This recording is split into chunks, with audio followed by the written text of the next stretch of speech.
le secret de la vie chrétienne et ce que Paul priait pour les Éphésiens, et c'est ce que je prie pour vous, c'est que vous soyez puissamment fortifiés dans votre cœur, que le Christ habite pleinement en vous et que vous connaissiez la largeur, la longueur, la hauteur et la profondeur de l'amour de Christ. Et justement, cela nous parle de comment Dieu vous aime. L'amour de Dieu a 4 dimensions. Donc notez bien que ça part d'abord, c'est une question de largeur. L'amour de Dieu est suffisamment large pour inclure tout le monde et pour vous inclure.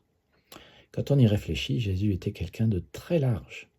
Pas du tout étroit d'esprit, pas du tout libéral, juste il avait un grand cœur, un cœur qui était large. Il mangeait avec les pharisiens, il mangeait avec les scribes, il mangeait avec les publicains, qui étaient des collabos et des voleurs, il mangeait avec les gens de mauvaise vie, il mangeait avec les prostituées, il se laissait approcher par une femme de mauvaise vie qui lui a essuyé les pieds, et il manifestait son amour envers les démoniaques. Et franchement, il était beaucoup plus large que nous le sommes vraiment. Et cela est dit dans le psaume 145, verset 9, « Le Seigneur est bon envers tous, et son amour s'étend à tous ceux qu'il a créés. » Dieu n'a jamais fait une personne qu'il n'aime pas. Il n'a jamais fait une personne qui n'est pas aimée par lui parce qu'il est amour. Et c'est pour cela qu'il est large. Le secret de l'estime de soi, c'est de réaliser à quel point vous comptez pour Dieu, même si vous avez péché, même si vous êtes une personne de mauvaise vie. Son amour est large, il est excentrique, si je puis dire, et son amour est, si je puis dire, aussi grave que vos bêtises. On est tous égaux devant le péché, mais tous égaux devant l'amour de Dieu qui veut bien inclure tout le monde. L'amour de Dieu est si large qu'il accueille tout le monde, quel que soit ce qu'il a fait.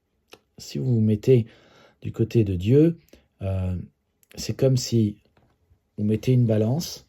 D'un côté, il y a vos péchés, et ils sont grands, mais de l'autre côté, vous mettez l'amour de Dieu. Et devinez ce qui est le plus fort, l'amour de Dieu. Ça penche du côté de l'amour de Dieu. Voilà, donc l'amour de Dieu est suffisamment large pour inclure tout le monde, mais l'amour de Dieu est aussi long pour durer éternellement. C'est ce que Dieu dit déjà dans sa parole, dans Jérémie 31,3, il dit « Je t'aime d'un amour éternel ». Et dans Ésaïe 54,10, il dit « Même si les collines venaient à s'ébranler, même si les montagnes venaient à changer de place, l'amour que j'ai pour toi ne chancellera jamais. L'engagement que je prends d'assurer ton bonheur restera inébranlable.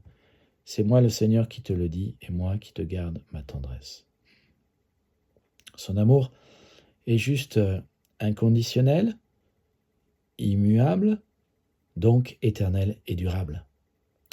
Voilà pourquoi vous devriez fonder votre vie sur son amour. Voilà pourquoi vous devriez fonder votre mariage sur son amour. Et vous mariez à l'église. Et une fois que vous êtes mariés, continuez de vous laisser abreuver par son amour. Voilà pourquoi vous devriez bâtir votre famille sur l'amour de Dieu. Parce qu'il est la source durable de l'amour.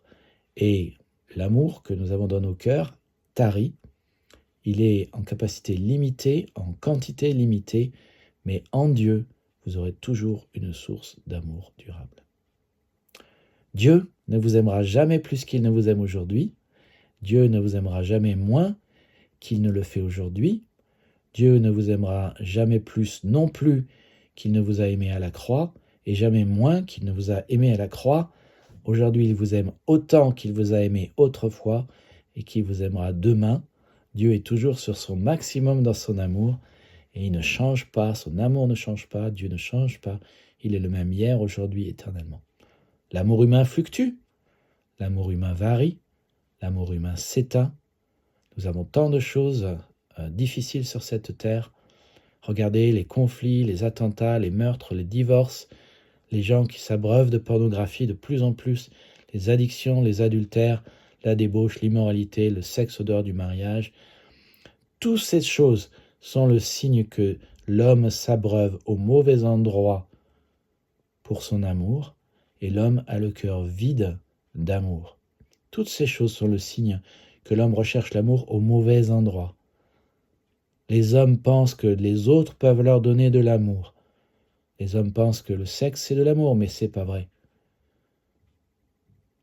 Les hommes se trompent juste de source et ils confondent tant de choses.